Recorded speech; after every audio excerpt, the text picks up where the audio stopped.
તે હક નથી લેવા દીધું હસોડું. અરે હા, ભાભો જીવતો તો તે હક નથી લેવા દીધું અને અત્યારે ડોશી હવે રોવા બેઠી. હવે ભાન થાહે એને. દાદા હતા ભગવાનના માણા અને આ ડોશી છે વિલન. આ ડોશી તો તું જોજે ભોગવવાની છે અને દાદા જો હાજા હોરા વૈયા ગયા. અરે માસી, તમારા બે જણાનો સ્વભાવ હતો કાઈ બધાય વખાણ કરે અને દાદા તો ભગવાનના માણા હતા એટલે તો એને વેલા લઈ લીધા. અને નથી કહેતા કે હારા માણાની આયા જરૂર છે ને અહીંયા ઉપરે જરૂર છે. ભગવાનના માણા હતા એટલે તો ઉપર વયા ગયા, નકર તો અહીંયા હેઠે નોરે મારી આરે. અરે માસી, તમે જેમ કયો એમ હો, પણ હતા અમારા દાદા લાખ રૂપિયાના, ખોટું ન કહેવાય. અરે હું લાખ રૂપિયાના? તમે એને વેચવા જાવ ને તો એને કોઈ મફતે રાખે એમ હતું નહીં ખખોડિયા બાબાને.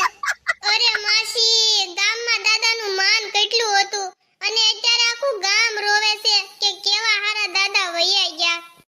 ગામનાને ક્યાં ખબર હોય કે આ બાબો દેશી બોટલી ક્યારેક ક્યારેક કેટલી ઉલાળી જાતો ઈ અને પી પી મને ગાળું કેટલી દેતો એમ. આ ડોશી કેટલી ગોલીની છે. ભાભો ઉપર વૈયા ગયો છે તોય હક નથી લેવા દેતી. હજી મોઢામાંથી હારું વેણ નથી કાઢ્યું ભાભા હાટું.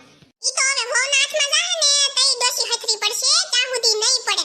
હા, જોને એની વહુ પાછળ બેઠી બેઠી પટુડા પાડે કાળી. અરે ઈ તો બહુ ગોલી છે. આ ડોશીનું કાંઈ ડાળ્યું ન થાવા દેવાની જો.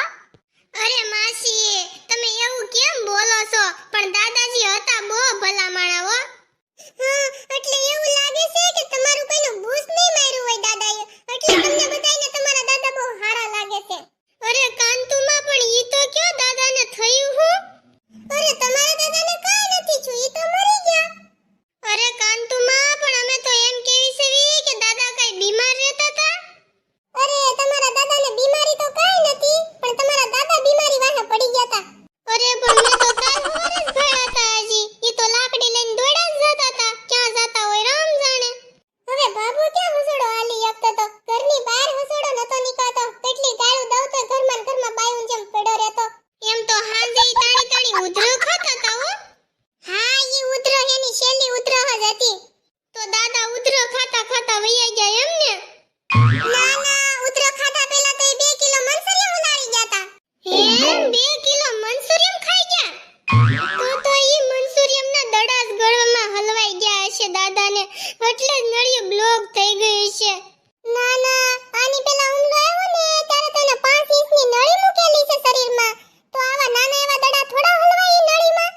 એટલે દાદાએ મનસુરિયમ ખાધા પછી પાણી પીધું તું?